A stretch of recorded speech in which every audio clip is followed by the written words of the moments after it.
So very good evening to all of you. तो आज की क्लास में हम लोग जो एसएलएम मेथड हमारा चल रहा है उसी को कंटिन्यू करेंगे और उसमें कुछ ट्विस्टेड क्वेश्चन करेंगे।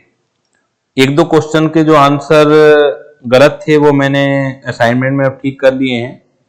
आई थिंक क्वेश्चन नंबर 10 और क्वेश्चन नंबर 11 तो हम लोग कंप्लीट कर चुके थे। क्वेश्चन नंबर 12, 13 भी आज डिस्कस करेंगे। उससे पहले दो क्वेश्चन जो ट्विस्टेड क्वेश्चन हैं, प्रॉब्लम नंबर 14 और प्रॉब्लम नंबर 15, इसे मैं कराना चाहूंगा। प्रॉब्लम नंबर 14 देखिएगा। ए machine was purchased on 1 April 2022। एक मशीन जो है 1 अप्रैल 2022 में परचेज की गई है। The balance of this machine on 31 March 25 is rupees 5,83,200। जो बैलेंस है 31 मार्च 2025 का गिवन है। जनरली क्या होता है कि हमें निकालना पड़ता है, ठीक है। Depreciation is charge 10% per annum on written down value method. What was the cost price of the machine on 1 April 2022। बिल्कुल उल्टा क्वेश्चन कर दिया। जनरली क्या होता है, कॉस्ट ऑफ परचेज गिवन होती है, रेट ऑफ डेप्रिसिएशन गिवन है, तो यहां पर रेट ऑफ डेप्रिसिएशन तो गिवन है और आपको 2 साल बाद या 3 साल बाद या 4 साल बाद का मशीनरी अकाउंट का बैलेंस निकालना होता है। यहां पर वो भी गिवन है, 31 मार्च 2025 का बैलेंस जो है वो गिवन है, लेकिन किस रेट पर आपने मशीनरी परचेज की गई है वो गिवन नहीं है। क्लियर है? तो इसका मतलब है कि इसमें रिवर्स आपको चलना पड़ेगा कि हम ये मान लेते हैं कि let the cost of the machine as on 1 April 22 is equal to 100। X मानने की गलती मत कीजिएगा। तो जो चीज 100 मान के की जा सकती है उसमें एक्स मानने की गलती मत कीजिएगा, उसमें फंस जाएंगे आप, ठीक है ना। क्योंकि इसमें 3-4 साल का हमें डेप्रिसिएशन लगाते हुए चलना है, एक ही वेरिएबल है तो कोई दिक्कत आएगी नहीं इसमें। प्रॉब्लम नंबर 14 हम कर रहे हैं। इसमें let the cost of machine as on 1 April 22 is equal to 100। यहां पर आपको 100 मानना पड़ेगा, ठीक है। आपको ये ही निकालना है, ठीक है ना, कि हमारी जो 1 अप्रैल 22 की जो कॉस्ट थी वो क्या थी। अगर 1 अप्रैल 22 की कॉस्ट 100 है तो हम लेस डेप्रिसिएशन 2022-23 का अगर निकालेंगे, रेट गिवन है 10% per annum on written down value method. ये ध्यान रखिएगा, यहां पर रिटन डाउन वैल्यू मेथड दे रखा है, यहां पर रिटन डाउन वैल्यू मेथड दे रखा है। तो इसके साथ थोड़ा सा मैं रिटन डाउन वैल्यू की भी बात कर लूंगा आपसे। तो पहले साल तो रिटन डाउन और डब्ल्यूडीवी हुआ या एसएलएम हुआ कोई फर्क नहीं पता लगता। तो लेस डेप्रिसिएशन 22-23 इज 10 रुपीज, ठीक है। तो ये जो 90 रुपीज आ गई, ये आ गई डब्ल्यूडीवी कह दीजिए, इसे डब्ल्यूडीवी कह दीजिए या बुक वैल्यू कह दीजिए। डब्ल्यूडीवी एज ऑन 31 मार्च 2023 आ गए। यानी कि अगर 100 रुपए की हमारी कॉस्ट थी मशीन की और उसमें पहले साल का जो डेप्रिसिएशन है 22-23 का 10 रुपीज है, तो वो डब्ल्यूडीवी जो आ गए वो आ गए 90 रुपीज। अब हमें क्या करना है, दूसरे साल का डेप लगाना है। हमें उस डेट तक पहुंचना है जिस डेट को आपको डब्ल्यूडीवी गिवन है, और वो गिवन है 31 मार्च 2025 की गिवन है 5,83,200। तो लेस डेप्रिसिएशन अब कौन से ईयर का लगाएंगे, 23-24। अब ध्यान रखिएगा डब्ल्यूडीवी और एसएलएम में क्या अंतर है, ठीक है ना। मैं इसी क्वेश्चन को एसएलएम से भी कराऊंगा आपको और डब्ल्यूडीवी से भी कराऊंगा, दोनों के आंसर अलग अलग आएंगे। चलिए पहले एसएलएम से करा देता हूं, फिर मैं डब्ल्यूडीवी से कराऊंगा। तो एक ही क्वेश्चन जब आप एसएलएम और डब्ल्यूडीवी से करेंगे तो दोनों मेथड में कि डेप्रिसिएशन की कैलकुलेशन कैसे होती है वो भी समझ में आ जाएगा आपको। हम अभी तक एसएलएम करते हुए आए हैं, ठीक है ना। यहां पे मैं लिख भी देता हूं, एज पर SLM। ऑल्दो इस क्वेश्चन में आपको WDV से आंसर गिवन है, लेकिन मैं दोनों से करा रहा हूं। Less depreciation 23-24। SLM ये कहता है कि जो डेप्रीसिएशन पहले साल लगा, जिस वैल्यू पर लगा, 100 रुपए पर लगा, तो अगली बार भी 100 ही रुपए पर लगेगा, यानी कि 10 रुपीज ही लगेगा। ठीक है, 10 रुपीज ही डेप्रीसिएशन लगेगा। बल्कि और ज्यादा अच्छा करने के लिए मैं क्या कर देता हूं, यहां पर ही दोनों मेथड को एक साथ कर देता हूं कि SLM से क्या आएगा और WDV से क्या आएगा। जब दोनों चीजें आप साथ साथ विजुलाइज करेंगे तो एग्जैक्ट अंतर पता लग जाएगा। अगर आप चाहे SLM से करें चाहे WDV से करें, कॉस्ट आपकी 100 ही रहनी है 1 अप्रैल 2022 को। लेस डेप्रीसिएशन 22-23 में SLM से 10 रुपए था, WDV से भी पहले साल इतना ही डेप्रीसिएशन रहेगा। क्लियर है? अब सेकंड ईयर से डिफरेंस समझ में आना स्टार्ट हो जाएगा। WDV जो बची है वो 31 मार्च 2023 को 90 बची है। अब आपको 10% डेप्रीसिएशन लगाना है। SLM से डेप्रीसिएशन वो 10 ही रुपए था, लेकिन WDV में जो वैल्यू आपकी 1 अप्रैल 2023 यानी कि 31 मार्च 2023 को बची है, उसके ऊपर 10% आपको डेप्रीसिएशन लगाना है। मैं बार बार कह रहा हूं कि this is the method how to calculate the depreciation as per SLM और एज पर WDV। रिकॉर्डिंग का मसला अलग है। रिकॉर्डिंग अभी हम केवल पहला ही मेथड कर रहे हैं कि when you are charging depreciation directly to the asset account. ठीक है, कि जब आप डेप्रीसिएशन को डायरेक्टली एसेट से चार्ज करते हैं, हम केवल वो ही कर रहे हैं। और अभी तक हम मेथड में भी SLM करते हुए आए हैं। पहली बार मैं WDV के कॉन्सेप्ट को भी इंट्रोड्यूस कर रहा हूं और एक साथ कर रहा हूं, क्योंकि दोनों चीजें जब आपके सामने होंगी तो क्लियर कट आपको अंतर पता लग जाएगा कि कोई मसला नहीं है, कोई बहुत टफ चीज नहीं है कि अभी SLM कर रहे हैं फिर WDV करेंगे तो पता नहीं कितना मुश्किल पड़ेगा। कुछ भी नहीं है, केवल आपको कैलकुलेशन किस वैल्यू पर करनी है, अमाउंट क्या आएगा, तरीका, मेथड, कॉन्सेप्ट सब वही है जो SLM वाले हैं। केवल आपको जो ध्यान देना है कि किस वैल्यू पर लगाना है, उतना ध्यान देना है। तो यहां पर जब WDV मेथड होता है तो हम सेकेंड ईयर से डेप्रीसिएशन उस वैल्यू पर लगाते हैं जो वैल्यू उसकी ओपनिंग बैलेंस थी। तो जैसे हमें 23-24 का लगाना है तो 1 अप्रैल 2023 को जो WDV है उस पर 10% लगाना है। क्लियर है? तो यहां पर जो बुक वैल्यू आ गई वो 80 आ गई, यहां पर बुक वैल्यू कितनी आ गई, 81 आ गई। इसे कहेंगे बुक वैल्यू या WDV, कुछ भी कह सकते हैं। Book value oblique WDV, written on value as on 31 March 2024। हमें इस कैलकुलेशन को खींचना कहां तक है, हमें खींचना है उस डेट तक जिस डेट को हमारी वैल्यू दी हुई है। ठीक है ना? अगर आप ध्यान दें तो 31 मार्च 2025 को दी हुई है 5,83,200। तो अभी एक साल का डेप्रीसिएशन और भी लगेगा। Less depreciation 24-25। इस अगर SLM से आप करते हैं तो 10 रुपीज का ही डेप्रीसिएशन लगेगा, लेकिन अगर आप WDV से करते हैं तो डेप्रीसिएशन लगने से पहले WDV कितनी थी, 81 थी, तो 81 का 10% लगेगा तो 8.1 लगेगा। यहां पर बुक वैल्यू बच गई 70 और यहां पर बुक वैल्यू बच गई 81 माइनस 8.1 इक्वल टू 72.9। 72.9 ये बची है बुक वैल्यू या WDV एज ऑन 31 मार्च 2025। ये बची है आपकी बुक वैल्यू एज ऑन 31 मार्च 2025। अब जो इन्होंने पूछा है वो बहुत आसानी से हो जाएगा। जिसकी बुक वैल्यू 31 मार्च 25 को 70 थी, अगर SLM की बात करें तो उसकी ओरिजिनल कॉस्ट थी 100। तो जिसकी बुक वैल्यू 5,83,200 होगी तो उसकी ओरिजिनल कॉस्ट कितनी होगी, आराम से मैथमेटिकली निकल जाएगा। तो SLM से मेथड अलग आएगा और WDV से अलग आएगा। तो हमें क्या करना है, पूछा क्या है इन्होंने, पूछा है what was the cost price of the machine as on 1 April 2022।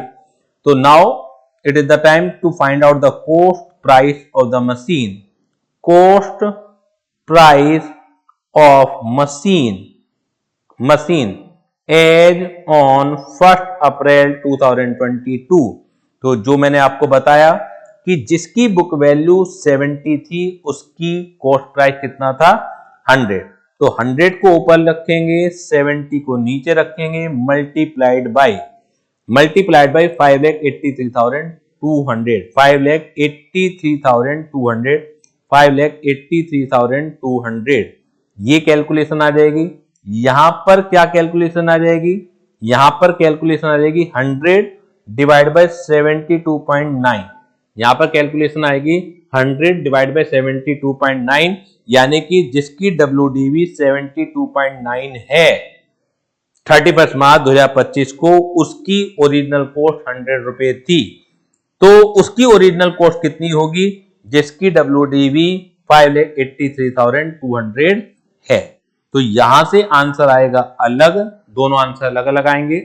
तो 100 divide by 70 multiplied by 5,83,200, 100 divide by 70 multiplied by 5,83,200, it will come 8,33,143। ये SLM से आया है आंसर। और अगर हम WDV की बात करें तो 100 divide by 72.9 multiplied by 5 lakh multiplied by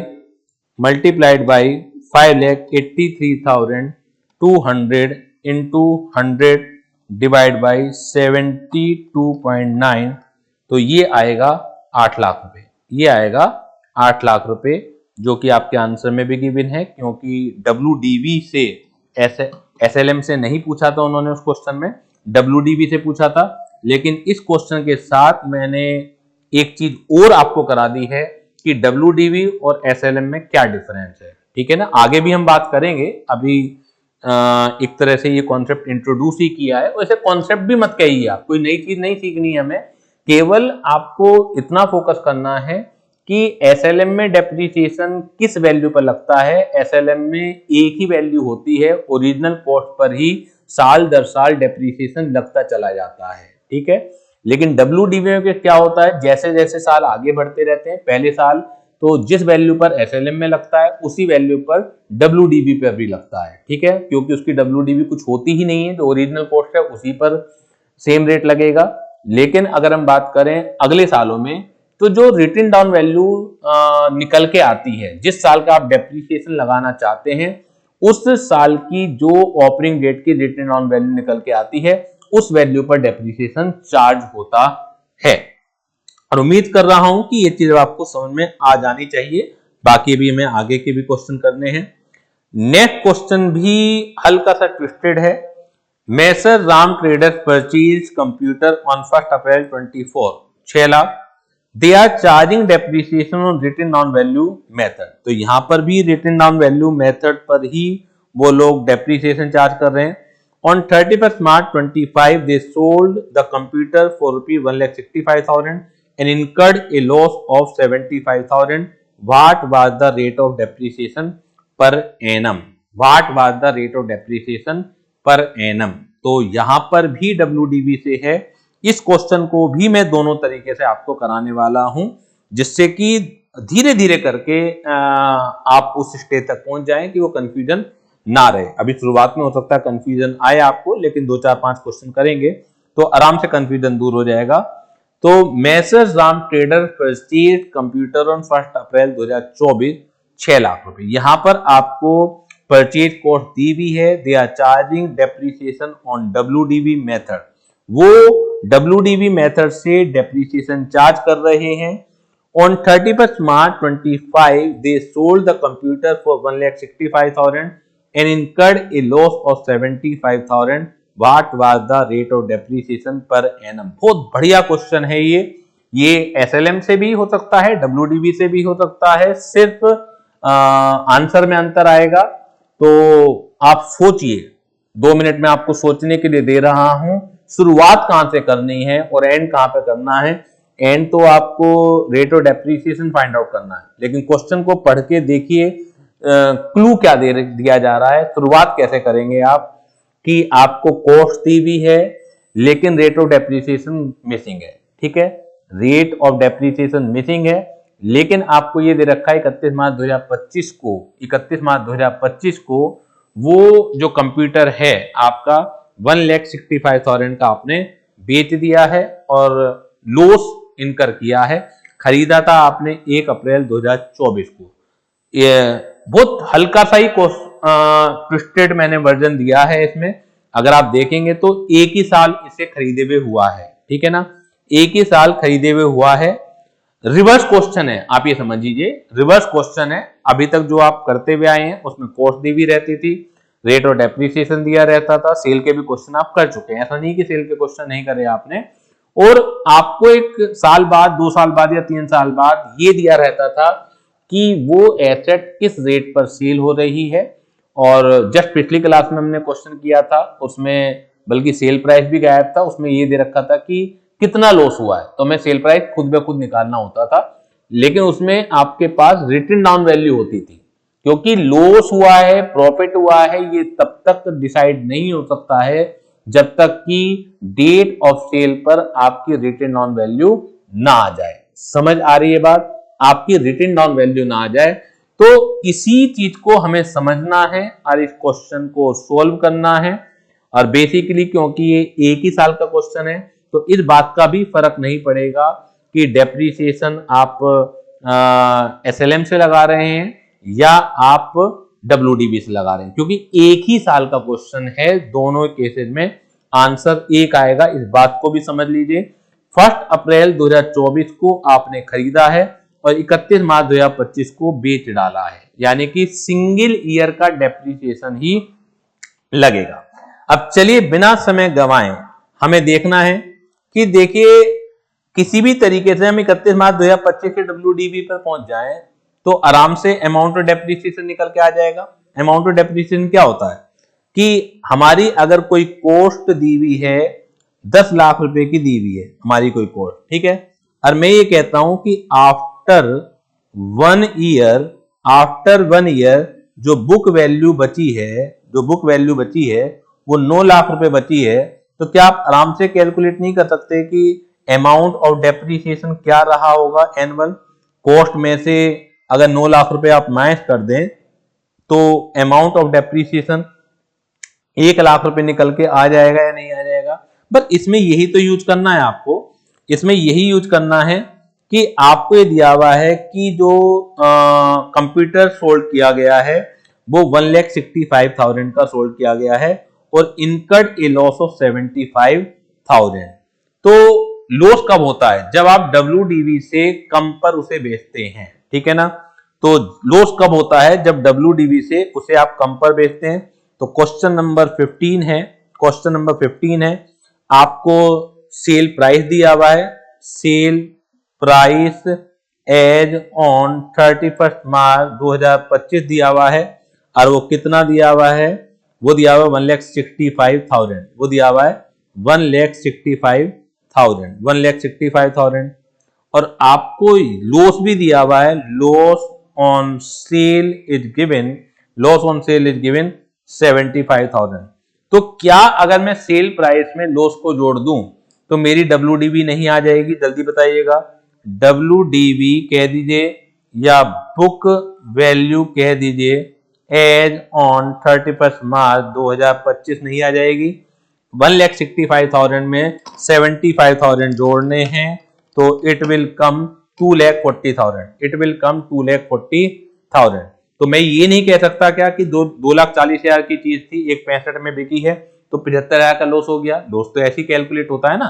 तो इन्होंने डब्ल्यूडीवी नहीं दे रखी थी, आपको सेल प्राइस दे रखा था, लॉस दे रखा था, दोनों को जोड़िए उस दिन की डब्ल्यूडीवी आ जाएगी कि उस दिन बुक वैल्यू क्या थी, ठीक है। अब बुक वैल्यू आपको 31 मार्च 2025 की गिवन है, आपको कॉस्ट भी गिवन है, cost of asset as on 1 April 2024 की गिवन है। आई थिंक 6 लाख ये गिवन है, 6 लाख रुपए ये गिवन है, यस 6 लाख ये गिवन है। तो एक साल पहले कॉस्ट थी 6 लाख और एक साल बाद डब्ल्यूडीवी हो गई 2,40,000, तो एनुअल डेप्रीसिएशन कैलकुलेट हो जाएगा या नहीं हो जाएगा, जल्दी बताइएगा। एनुअल डेप्रीसिएशन हो जाएगा कॉस्ट माइनस WDV एक साल बाद की, तो 6 लाख माइनस 2,40,000, तो इट विल कम 3,60,000। ये एनुअल डेप्रीसिएशन आ गया। रेट ऑफ डेप्रीसिएशन क्या होगा? Annual depreciation divide by cost of asset multiplied by 100, तो 3,60,000 डिवाइड बाय कॉस्ट हो जाएगी 6 लाख इंटू 100, तो इट विल कम 60%। और चाहे SLM से कर लीजिएगा, चाहे आप WDV से कर लीजिएगा, अगर आपके कॉन्सेप्ट क्लियर हैं तो आपको खुद ही पता लग जाएगा कि कहाँ SLM कहाँ WDV में कहाँ फर्क आएगा। ये सिंगल ईयर का क्वेश्चन था, इसलिए कोई भी आंसर में फर्क नहीं आएगा।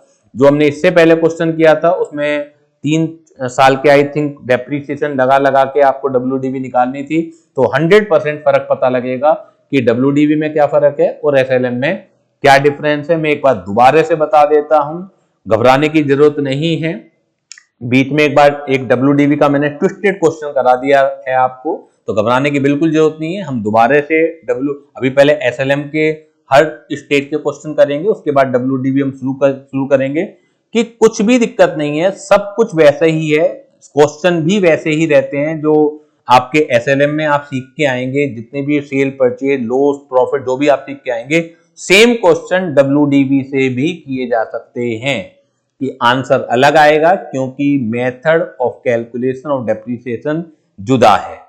ओरिजिनल कॉस्ट पर हर साल जब डेप्रीसिएशन लगाते हैं तो ये SLM होता है, लेकिन जब हर साल डेप्रीसिएशन वैल्यू के घटते हुए क्रम में लगाते हैं, जो डेप्रीसिएबल अमाउंट बची है एसेट की, जब उस पर लगाते हैं या in other word book value पर लगाते हैं या इन अदर वर्ड WDV पर लगाते हैं, तो उसे कहा जाता है WDV मेथड। तो आई थिंक ये क्लियर हो जाना चाहिए आपको। 2 क्वेश्चन मैंने थोड़े से ट्विस्टेड कराए हैं। अब प्रैक्टिस प्रॉब्लम 12, क्योंकि 11 तो हम कर चुके थे, 11 तक हम कर चुके थे। ऊपर के जो 2 क्वेश्चन के आंसर गलत आ रहे थे, अगर आप देखेंगे तो मैंने यहां ठीक भी कर दिए हैं। तो practice problem 12, on 1 April 2021 Agrima Limited bought machinery for ₹2,50,000 plus installation 15,000, तो 2,50,000 रुपए की 1 अप्रैल 2021 को ए लिमिटेड ने एक मशीनरी परचेज की। उसके इंस्टॉलेशन में 15,000 रुपए खर्च किए हैं। तो जो मशीनरी परचेज करी प्लस उसके इंस्टॉलेशन है, दोनों के दोनों ही मशीनरी अकाउंट में जाएंगे। ऑलरेडी इस प्रिंसिपल को मैं कई मर्तबा डिस्कस कर चुका हूं। ऑन 1 अक्टूबर 2021, यानी कि सेम फाइनेंशियल ईयर है। ध्यान रखिएगा, फाइनेंशियल ईयर की समझ होनी चाहिए, अकाउंटिंग ईयर की समझ होनी चाहिए। जिस ईयर में आप खरीद रहे हैं वो पहला अकाउंटिंग ईयर होगा। अब आपका अकाउंटिंग ईयर 31 दिसंबर को खत्म हो रहा है या 31 मार्च को खत्म हो रहा है, वो क्वेश्चन बताएगा आपको, ठीक है। तो यहां पर जैसे बार बार 1 अप्रैल या 31 मार्च यूज कर रहे हैं, तो इसका मतलब है financial year is your accounting year. Financial year always 1 अप्रैल से 31 मार्च होता है, लेकिन फाइनेंशियल ईयर और अकाउंटिंग ईयर में अंतर होता है। अकाउंटिंग ईयर वो ईयर होता है जिस पीरियड के लिए आप अपने अकाउंट, अपने बुक्स ऑफ अकाउंट मेंटेन करते हैं, वो फाइनेंशियल ईयर से अलग भी हो सकता है। ये क्वेश्चन बताएगा, लेकिन क्वेश्चन को पढ़ के वही लग रहा है कि फाइनेंशियल ईयर ही है। तो पहला फाइनेंशियल ईयर जो है वो 1 अप्रैल 2021 से 31 मार्च 2022 तक खत्म होगा। तो इस फाइनेंशियल ईयर में जितनी भी ट्रांजैक्शन है वो एक साथ लिखी जाएंगी। आप एक ही बार के लेजर अकाउंट में उन्हें प्लेस करेंगे। तो मैं इसलिए बता रहा हूं क्योंकि 1 अक्टूबर 2021 को एक दूसरी मशीनरी खरीदी गई है 1 लाख रुपए की। तो ये जो आपने 1 अप्रैल 2021 को खरीदी है वो भी, जो दोबारा खरीदी है 1 अक्टूबर 2021 को, वो भी एक साथ एक ही अकाउंट में डेट के ऑर्डर में आएंगी। यानी कि पहले आपने 1 अप्रैल 2021 की खरीदी है, पहले वो लिखी जाएगी, फिर 1 अक्टूबर को खरीदी है वो लिखी जाएगी। On 1 October 23 the first machine was sold for ₹1,40,000। A new machinery purchase for 220 depreciation at the rate 5% at per SLM। ठीक है।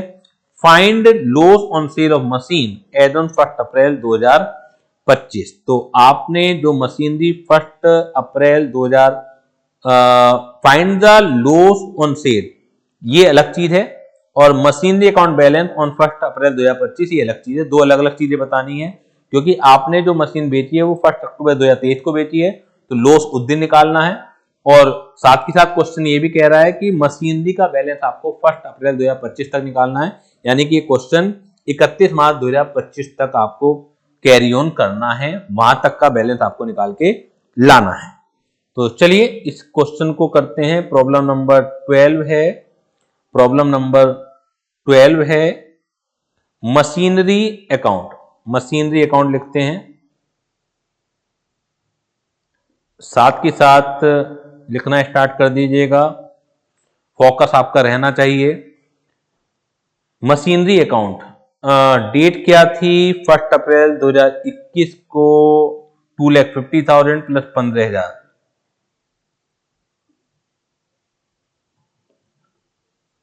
2021 April 1 to bank account, to bank account दोनों एक साथ लिख सकते हैं आप। 2,50,000 और आई थिंक 20,000 था, 15,000 रुपये था, 15,000 रुपये प्लस 15,000, तो इट विल कम 2,65,000। और जैसा कि मैंने बताया कि अक्टूबर 1 को एक और मशीनरी खरीदी गई है, और क्योंकि ये इसी ईयर में पड़ रही है, क्योंकि ये इसी ईयर में पड़ रही है 1 लाख रुपए की, 1 लाख रुपए की और आपने खरीदी है, तो यहां पर आप अभी अकाउंट को बंद नहीं करेंगे, टू बैंक अकाउंट 1 लाख लिखेंगे।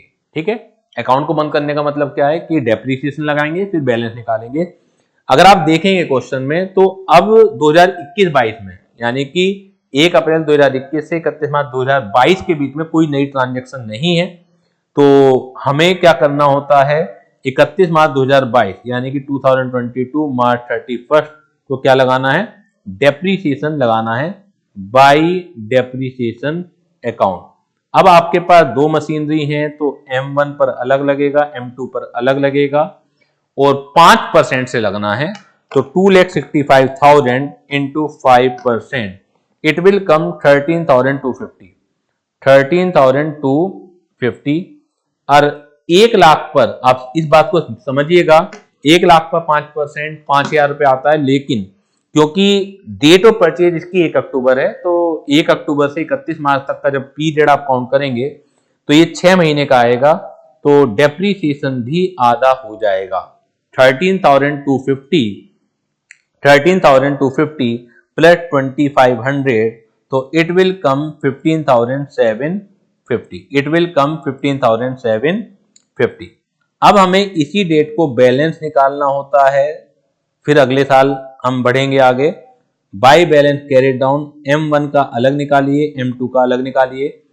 2,65,000 में से 2,65,000 में से 13,250 माइनस करना है, तो 2,51,750, 2,51,750, 1 लाख में से 2,500 माइनस करना है, तो 97,500, 97,500, इट विल कम 3,49,250।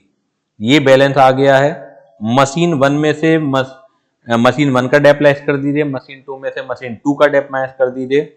अगर इधर का टोटल देखेंगे तो 3,65,000 आ जाएगा, और ये भी 3,65,000 आ जाएगा। इस बैलेंस को अगली डेट पर, यानी कि ईयर तो रहेगा 2022 ही, लेकिन डेट हो जाएगी अप्रैल 1, बैलेंस करके आपको उतारना है। To balance brought down, M1 और M2 2,51,750 और 97,500, 3,49,250 आ गया। अब क्वेश्चन को दोबारा देखिए कि अब आप जो आ गए हैं 2022 1 अप्रैल पे आ गए हैं, और ये ईयर खत्म होगा, ये ईयर खत्म होगा 31 मार्च 2023 को।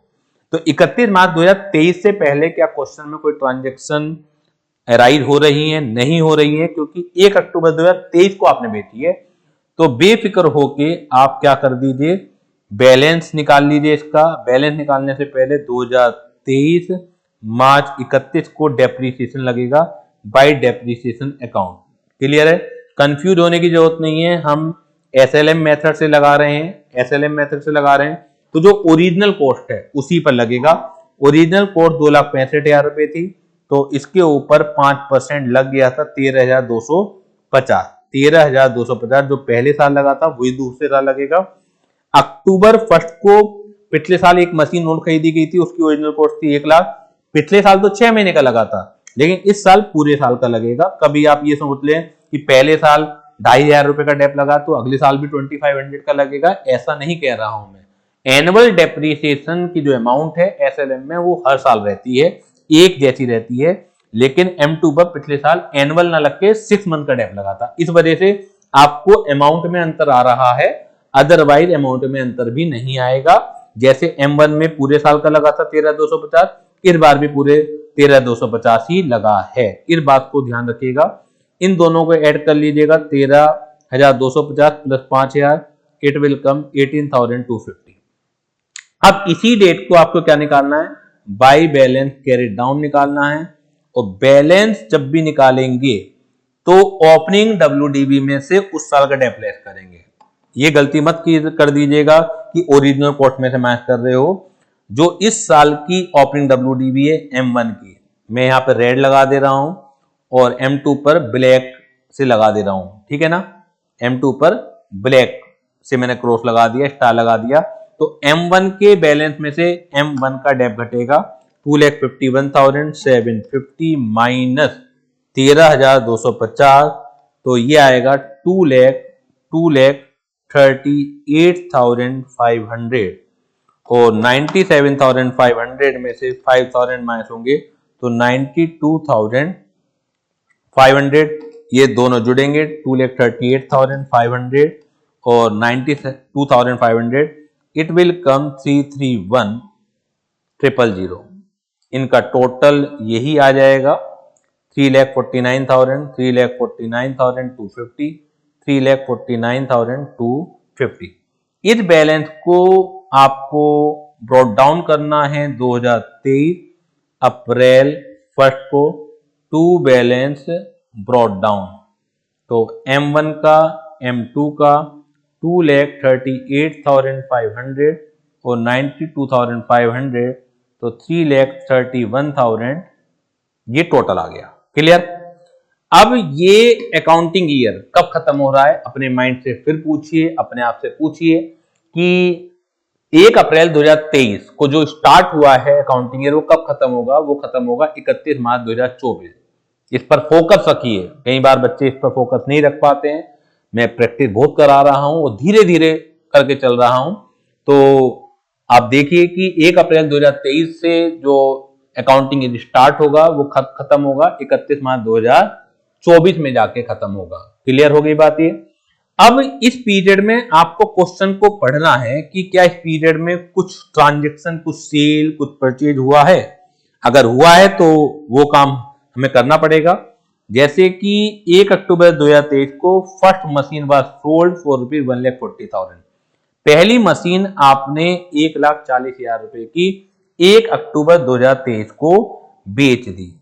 कब बेच दी आपने? अक्टूबर 1 2023।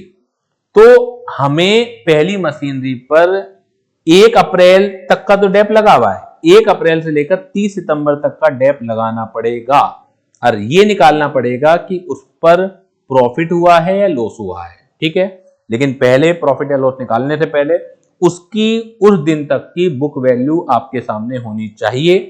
तो पहली मशीनरी पर 5% डेप लगेगा, वो 6 महीने का लगेगा। ठीक है, और डेप क्योंकि एसएलएम से लगा रहे हैं तो इस वैल्यू पर मत लगा दीजिएगा।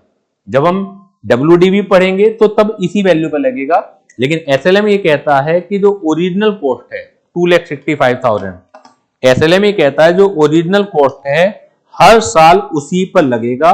तो 13,250 आ गया पूरे 12 महीने का, लेकिन क्योंकि आपको पता है कि हमें 6 महीने का लगाना है तो 6,625 आ गया, 6,625 आ गया।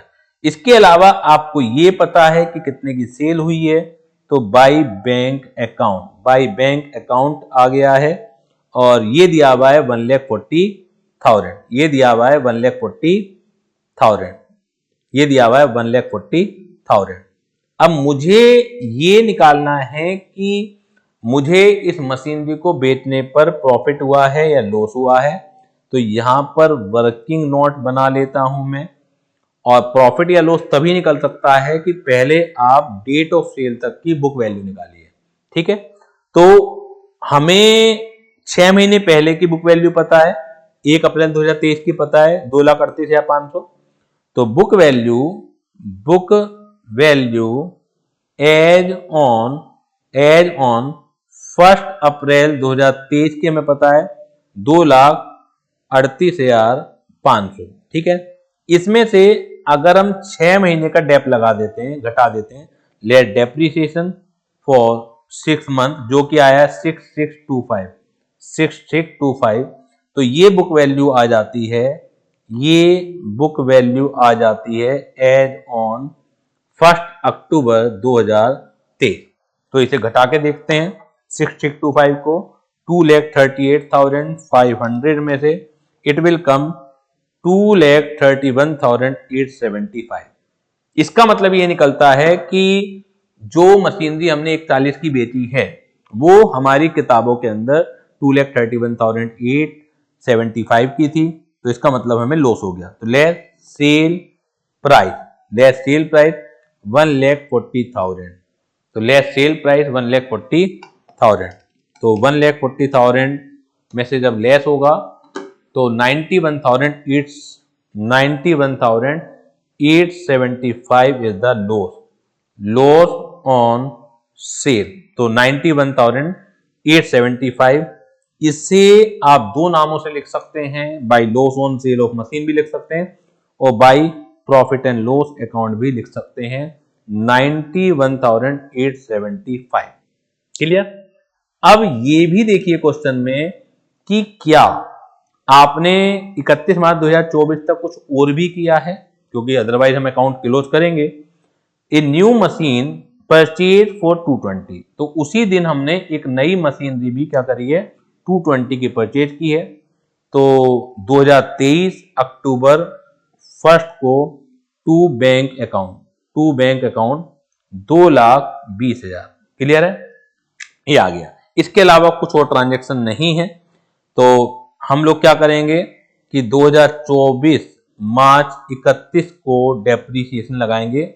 और ये आपको पता होना चाहिए, क्वेश्चन आप पढ़ चुके हैं कि अब आपके पास 31 मार्च 2024 को कौन कौन सी मशीनें बची हैं। आप खुद सोचिए, एक तो M2 बची है, ठीक है ना, इसे हम M3 कहेंगे क्योंकि M1 तो बेची जा चुकी है। ठीक, तो क्योंकि जो आप डेप्रिसिएशन लगाएंगे उसी मशीनरी पर लगाएंगे जो आपके पास बची भी है, M2 और M3। M2 खरीदी थी 1 लाख रुपए की, पूरे साल का डेप लगेगा 5,000 रुपए, क्योंकि ओरिजिनल कॉस्ट पर ही लगेगा। M3 जस्ट अभी 6 महीने पहले ही खरीदी है, M3 जस्ट अभी आपको 6 महीने पहले ही खरीदी है, तो 2,20,000 पर अगर 5% लगाएंगे तो वो आता है 11,000 रुपए। लेकिन 6 महीने का भी करना है हमें, तो 11,000 रुपए का जब आधा करेंगे तो इट विल कम 5,500, तो टोटल डेप्रिसिएशन हो गया 10,500। और अभी आपको बैलेंस भी निकालना है, और बैलेंस भी M2 और M3 का ही निकलेगा। M2 का बैलेंस निकलेगा उसके WDV में से 92,500 में से, उस पर लगने वाला डेप घटा दीजिए, तो ये आ जाएगा 87,500। ठीक है, M3 का कैसा आएगा, M3 आपने 2,20,000 रुपए की खरीदी है, 2,20,000 की खरीदी है, इस पर जो लगने वाला डेप है वो घटा दीजिए, तो ये आएगा 2,14,500। क्लियर है। अब इस बैलेंस को आपको कॉपी करना है 2024 अप्रैल 1 को टू बैलेंस ब्रॉट डाउन के नाम से M2 और M3। M2 है 87,500, 2,14,500। अगर आप देखेंगे तो ये अकाउंटिंग ईयर 31 मार्च 2025 को खत्म होगा, उसी तक खत्म करना है आपको, क्योंकि उस डेट पर आपसे बैलेंस पूछा है। लेकिन 1 अप्रैल 2024 से 31 मार्च 2025 तक कोई भी ट्रांजैक्शन बीच में नहीं है। ठीक है, तो हमें सिर्फ क्या करना है, एक खाना पूर्ति करनी है डेप्रीसिएशन लगाने की। M2 पर कितना लगेगा, M3 पर कितना लगेगा। M2 पर 1 लाख रुपए की थी, 5% 5,000 ही लगना है। M3 इस साल पूरे साल यूज हो रही है, 2,20,000 रुपए की थी, उस पर 11,000 का डेप लगना है, तो टोटल 16,000 का आ गया। और अब निकाल लेते हैं by balance carry down M2 और M3। M2 का बैलेंस कैसे निकलेगा, M2 का 87,500 में से 5,000 माइनस होगा। मैं लिख देता हूं आपके समझाने के लिए और डिटेलिंग कर देता हूं। 87,500 में से 5,000 माइनस होगा तो इट विल कम 82,500। M3 का कैसे निकलेगा, 2,14,500 में से उस पर लगने वाला डेप माइनस कर दीजिए, 11,000 रुपये माइनस कर दीजिए। 2,14,500 में से 11,000 माइनस कर दीजिए तो इट विल कम 2,03,500। ये आ गया 31 मार्च 2025 का बैलेंस। ये आ गया 31 मार्च 2025 का बैलेंस। तो दोनों को मिला के अगर हम बात करते हैं तो ये आ रहा है 2,86,000। तो दो चीज पूछी थी, एक तो बैलेंस ऑन 31 मार्च 2025 पूछा था और एक पूछा था लॉस कि loss on sale of machine, यानी कि 91,875। तो दो चीज पूछी हैं, 91,875 लॉस आ गया और 2,86,000 is the balance as on 31 March, या कह दीजिए 1 अप्रैल 2025 का बैलेंस आ गया है। तो जल्दी बताइए, कोई भी दिक्कत हो, परेशानी हो, चीजें तभी क्लियर होंगी, मैं रिपीट कर रहा हूं, कि आपको भी मेरे साथ क्वेश्चन करने पड़ेंगे।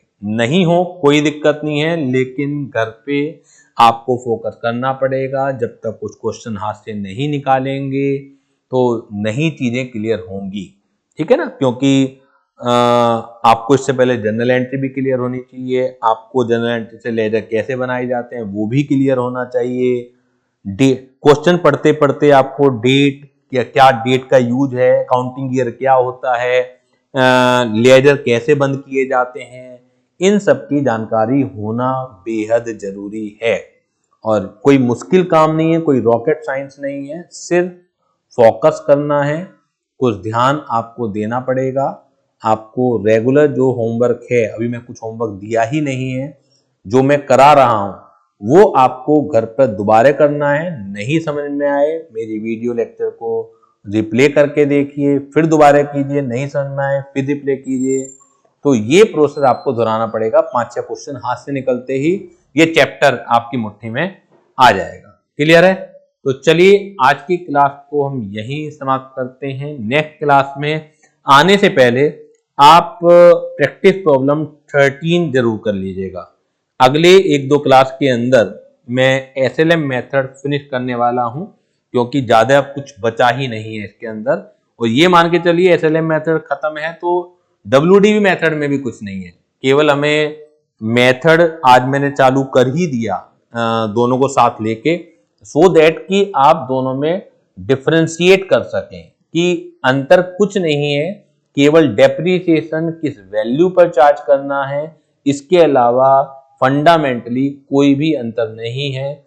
जो एंट्री जैसे पास होती है वैसे ही होगा, प्रॉफिट या लॉस जैसे निकाला जाता है वैसे ही होगा। डेबिट में जो चीज आनी है डेबिट में वही जाएगी, क्रेडिट में जो जानी है क्रेडिट में वही जाएगी। तो इसी के साथ थैंक यू वेरी मच।